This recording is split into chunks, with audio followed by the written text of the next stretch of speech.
Terlepas kain pendukung, saya jatuh ke bawah.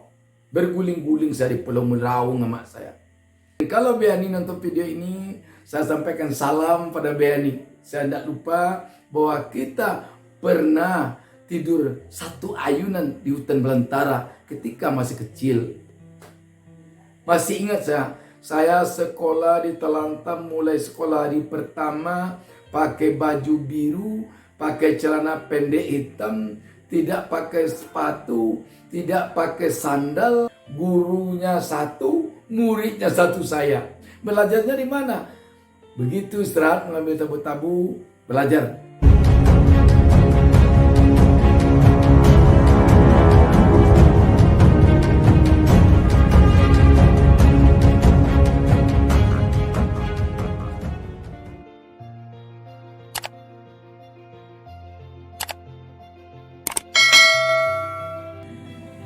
Assalamualaikum warahmatullahi wabarakatuh. Alhamdulillah, kita bertemu lagi di channel YouTube Bustami Darda ini. Saya tak lupa mendoakan kepada Allah Subhanahu wa taala. Semoga seluruh yang menonton channel YouTube Bustami Darda ini, semoga selalu diberi Allah petunjuk di jalan yang benar. Semoga diberi Allah perlindungan, diberi Allah keselamatan, dan diberi Allah rezeki sebanyak-banyaknya dengan yang halal. Sahabat BN, melanjutkan kisah kehidupan saya pada video yang lalu. Sebagaimana saya janjikan, pada kesempatan ini saya akan mengisahkan tentang lika-liku perjalanan pendidikan saya. Sebelum itu saya ingin menyampaikan ada satu kisah kecil yang bagi saya sangat berkesan sampai saat ini. Sahabat BN, ketika saya mungkin waktu itu baru berusia 3 tahun paling besar. Bayangkan saya masih dalam gendongan ibu saya, dalam gendongan emak saya. Ayah saya waktu itu pergi merantau. Memang kebiasaan merantau ini tampaknya telah ada semenjak dari ayah saya. Walaupun ayah saya merantaunya tidak jauh-jauh. Kalau saya dari kampung sekarang sampai di Jakarta ini, dan ayah saya merantaunya dekat-dekat sana saja. Cuma sudah merantau, dari darah rantau itu nampaknya sudah ada mengalir di tubuh saya semenjak saya masih kecil. Ketika ayah saya merantau, amak saya tinggal bersama nenek saya yang saya panggil Adi, dan kakek saya yang saya panggil Datuk Adi. Suatu hari Datuk Adi saya membawa amak saya dan adik saya pergi mendulang emas jauh. Jauh maksudnya yang biasanya pergi pagi pulang sore, ini tidak. Kami pergi dengan sebuah sampan jauh memudiki Sungai Batanghari. Sekitar 1 hari perjalanan di dalam sampan memudiki Sungai Batanghari. Namanya Kemudik Manti namanya. Mudik Manti. Di hutan belantara. Itu pulang rencananya pergi sekitar 2 minggu. 2 minggu pergi mencari mendulang emas, tidur di sana di sebuah pondok di Mudik Manti itu. Oh ya, bukan di Mudik Manti, di Muaro Manti. Kalau saya tidak keliru, di Muaro Manti namanya. Ada 2 simpang sungai di sana. Satu sungai ke kanan Batang Manti, sungai ke kiri Batanghari. Di muara, di pertemuan sungai itu disebut Muaro Manti. Muara Manti namanya, bukan Muara Batanghari, tapi Muara Manti. Keiliran Muara Manti itu namanya Batanghari. kami pergi ke sana. Di dalam perjalanan datang hujan lebat. Itu yang membawa sampan itu hanya Tua Adisa sendiri. Dari tempat saya, dari kampung saya Sungai Pono ke Muaromanti itu melewati Kampung Gasing namanya. Kampung Gasing. Setelah Kampung Gasing melewati lagi satu kampung namanya Kampung Talantam. Sekarang namanya Dusun Gasing dan Dusun Talantam. Dari Dusun Talantam itu lewat jauh baru sampai ke Muaromanti. Apa yang terjadi sahabat? Ketika hujan tiba itu kami melewati sebuah ketunggangan namanya. Ketunggangan itu air yang deras ke hilirnya sehingga terpaksa kami turun di pulau namanya Pulau Tok. Pulau Tok namanya. Kalau bahasa Indonesianya pulau ya pulau berbatuan, pulau batu kecil. Tok itu ada semacam jenis kayu namanya taro. Jadi nama pulau itu Pulau Taro sebenarnya. Di Pulau Tok di kampung saya namanya. Di Pulau Tok itu kami keluar, Tuk Adi membawa sampan sendirian karena airnya deras. Di sana ada sekitar 30 meter yang deras itu, sehingga Tuk Adi tidak kuat membawa sampan. Dengan kami di sampan, kami keluar. Adik saya, amak saya berjalan kaki di pinggiran pulau. Saya digendong oleh amak saya. Hari hujan. Karena hari hujan, saya digendong dengan kain panjang. Kepala saya ditutup dengan selendang amak saya. Di suatu tempat dalam perjalanan itu, kami harus berjalan di atas sebatang pohon yang sudah tumbang. Batangnya sebesar inilah, sebesar pagutan ini. Sebutan pagutan ini besarnya. Panjangnya sepanjang sekitar 10 meter panjang pohonnya. Itu sudah rebah. Kami berjalan di sana. Apa yang terjadi sahabat sekalian? Saya digendong dalam kain pendukung namanya, kain panjang. Diselipkan di tengkuk amak saya, ujung kain itu. Tiba-tiba dalam perjalanan di atas pohon itu terlepas kain pendukung saya itu. Begitu terlepas, amak saya terkejut, saya jatuh ke bawah. Berguling-guling saya di pulau Meraung amak saya. Saya rasanya waktu itu agak rada-rada teringat. Yang jelas setelah saya sekolah, setelah saya remaja, amak saya sering menyampaikan itu kepada saya. Saya kira kamu tidak hidup lagi waktu itu, sekecil itu kamu jatuh ke pohon, jatuh ke pohon yang tumbang itu, dan kamu berguling-guling ke bawah sampai ke batu-batu. Mak saya turun dari pohon itu berselonjor aja ke bawah, langsung ngejar saya sampai saya di pinggir air. Menangis sama saya, begini hidup kita nak susahnya. Begini hidup anak kita susahnya. Nenek saya yang saya panggil Adi juga menangis. Datuk Adi saya tidak tahu. Beliau jauh sampai sana jauh. Itulah yang saya rasakan. Kami di hutan sana. Nah, di sini ada satu hal yang berkesan bagi saya. Kebetulan dari Talantam juga ada yang pergi mendulang emas ke sana. Dibuat juga buat pondok atau bedeng di sana, itu sana. Dia juga bawa anak. Yang bawa anak itu namanya Tando.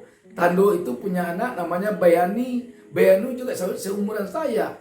Kami ditidurkan berdua dalam satu ayunan oleh amak saya dan teman amak saya itu, Tando. Saya panggil Onga Tando. Itu. Onga Tando itu masih hidup sampai sekarang. Dan Bayani masih ada sampai sekarang. Kalau kamu Bayani sempat nonton video ini, atau kalau ada anak-anak kamu yang nonton video ini, saya mohon tolong perlihatkan video ini kepada Bayani.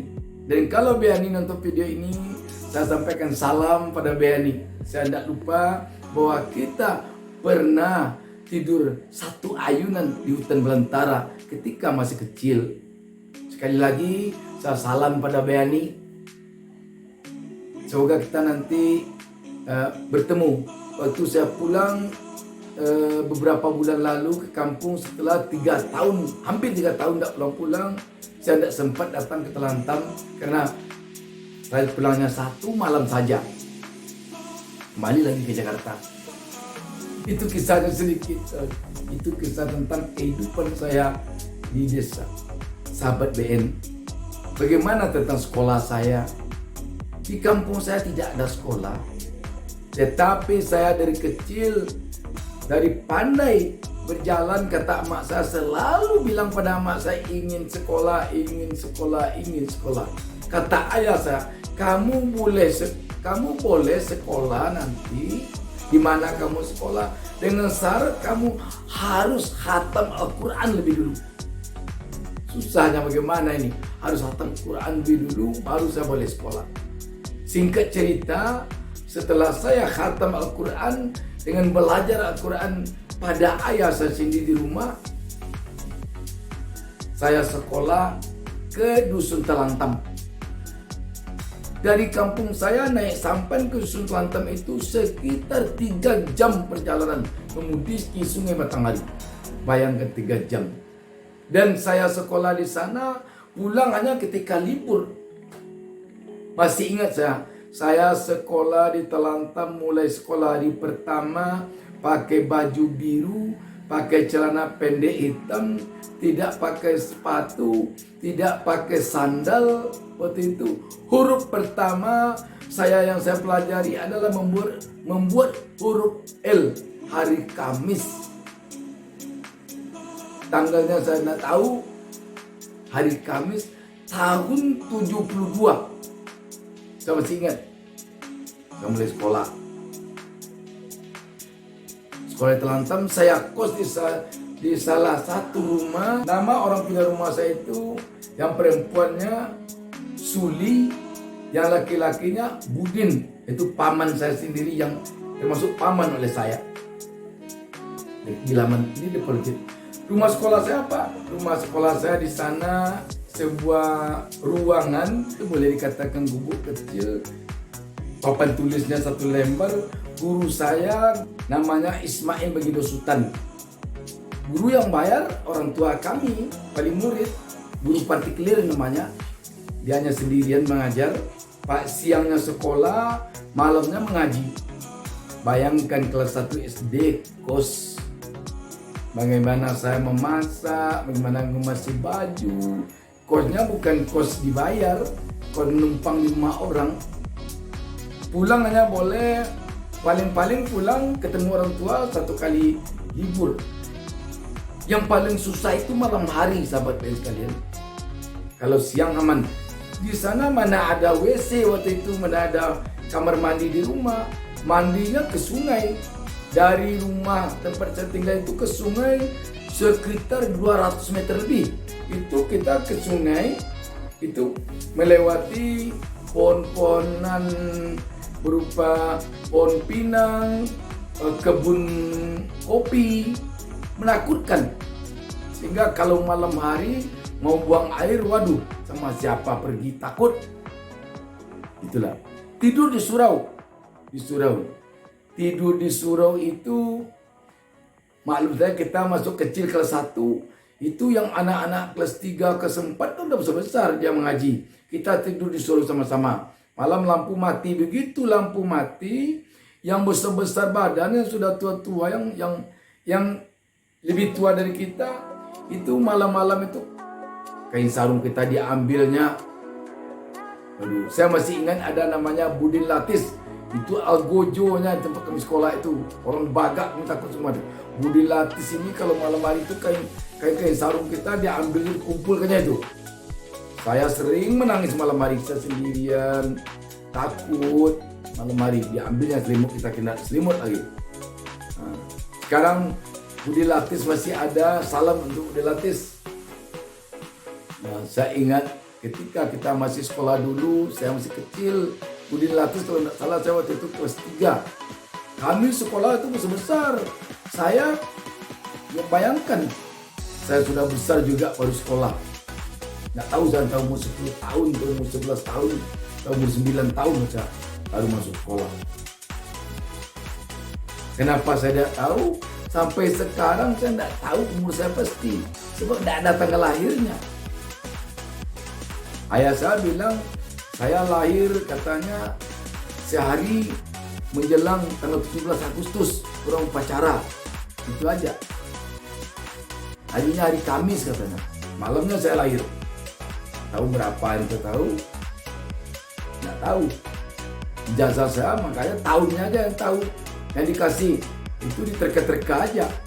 Kami dibuat aturan oleh engku guru kami, oleh Pak Guru. Di sana kami panggilnya angku. Jam 4 dini hari kita sudah harus mandi ke sungai. Wah, mandi jam 4 dini hari ke sungai. Yang lebih tua dari kita, yang lebih besar dari kita itu kain sarung kita setelah diberikannya pagi menjelang mandi untuk lap badannya masing-masing kain sarung kita. Karena kita takut. Berapa lamanya sekolah saya di sana? Hanya sekolah di sana kalau saya tidak salah 1 tahun. Setelah 1 tahun belum sampai naik kelas ke kelas 2, guru saya Kumain Sultan dia berhenti mengajar. Saya pulang lagi ke kampung. Istirahat sekolah. Selama 1 tahun pula istirahat ke kampung. Setelah 1 tahun Kumain Sultan pindah ke Kampung Gasing. Di sana saya minta sekolah lagi. Mau tak? Ya tolong ayah bilang sama Kumain mau dia ngajar saya enggak. Singkat cerita saya sekolah ke Gasing sama Kumain Sultan. Gurunya 1, muridnya 1 saya. Saya belajar di mana? Saya belajar pagi-pagi hari. Pergi saya dengan Kumain Sultan menemani dia mencari rotan, mencari manau, mencari tabu-tabu ke hutan. Belajarnya di mana? Begitu istirahat mengambil tabu-tabu, belajar. Mengaji, belajar, sekolah. Nanti sampai di rumah, sore-sore temani dia pergi mencari ikan, menjala ikan, memancing ikan di sungai. Di sana pula belajar. Itu saja belajar saya. Jadi setelah itu gimana? Singkat cerita, dari Gasing saya pindah sekolah ke Tanagalo, baru sekolah negeri. Saya di sana kelas 4 SD.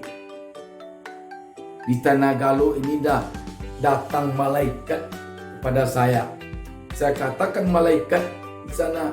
Ada guru saya, guru SD, dia orang Tarung-Tarung, Sungai Lasi, Kabupaten Solo, yang jauh dari saya, kecamatannya, walaupun satu kabupaten kami dulu sama Kabupaten Solo. Dia bilang sama saya, namanya Rudini. Suatu sore dia bilang sama saya, "Bos, kamu mau sekolah di kampung saya?" Ya, tapi saya tidak ada uang, Pak. Saya bukan tanya uangnya, mau kamu sekolah ke tempat saya? Ya, kalau sekolah tentu mau, Pak. Kalau mau berangkat sama saya. Tapi uang tidak ada, tidak uang. Saya tanya, mau kamu sekolah? Kalau uang, saya yakin kamu tidak punya orang tua miskin. Gitu. Di sanalah awal mula saya sekolah yang benar-benar sekolah di kampung Pak Dini. Dan saya tinggal bersama orang tuanya. Namanya Amak Nurlela, menjadi amak saya. Dan ayahnya Hasan Labai. Masuk dari kelas 4 di Tanagalo tadi, kampung saya, pindah ke sana masuk kelas 6 SD. Pertama sekolah kena pelajaran kita rendah, nilai saya kalau tidak salah saya 1 yang tidak merah, semuanya merah. Tetapi pada catur bulan berikutnya saya berhasil juara 3. Sampai sekarang Uda Dini, saya panggil Uda dia. Itulah kakak kandung saya. Dan amak saya, Amak Nurlela, baru tahun 2019 meninggal. Setiap saya pulang setelah saya bekerja, pada umumnya saya mencuci kaki beliau dan mengusapkan ke muka saya. Begitu hormat yang begitu sayangnya saya kepada beliau. Adik angkat saya namanya Samsuarlis. Saya salam pada Udarudini, salam pada adik saya Samsuarlis, salam pada kakak saya juga Uda Iyi dan Uda Tami, kakak saya beserta istri dan anak-anak beliau. Dah lama saya tidak ketemu, dah hampir Udah lebih 3 tahun nggak ketemu. Cita-cita orang tua saya sekolah kemana? Amak saya dulu hanya bercita-cita saya sampai kelas 3 SD agar bisa menuliskan utang orang tua saya, utang ayah saya, karena di utang yang tidak ada pedoman, hanya utang sampai ke 3 SD cukup sekolah. Karena kedua orang tua saya tidak sekolah sehari pun. Kalau saya sempat kelas 3 SD sudah bagus sekali. Tapi saya alhamdulillah sampai SMP, sampai SMA, sampai S1, bisa S2. Apa artinya ini sahabat sekalian? Tampaknya kalau kita punya kemauan keras, kalau kita punya cita-cita, Allah pasti akan meluangkan jalan kepada kita. Makanya di mana ada kemauan, di sana ada jalan. Yang penting kita tahan penderitaan. Ini saja mungkin dulu sahabat sekalian. Nanti akan kita lanjutkan lagi. Mungkin pada episode berikutnya saya akan bercerita tentang bagaimana saya bisa dulu bekerja baik sebagai seorang wartawan maupun kerja yang lain. Demikian, salam untuk kampung halaman, untuk sanak saudara, untuk teman-teman sama sekolah di Kelantan, untuk teman-teman sama sekolah di Tanah Galo, untuk teman-teman sama sekolah di Tarung-Tarung, di SMP Sungai Lasi, di SMA Negeri Solo, dan yang lain. Demikian saja. Sampai jumpa pada video saya tentang kisah kehidupan saya selanjutnya. Banyak maaf.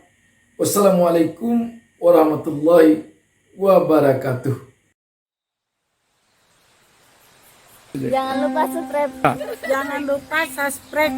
Jangan lupa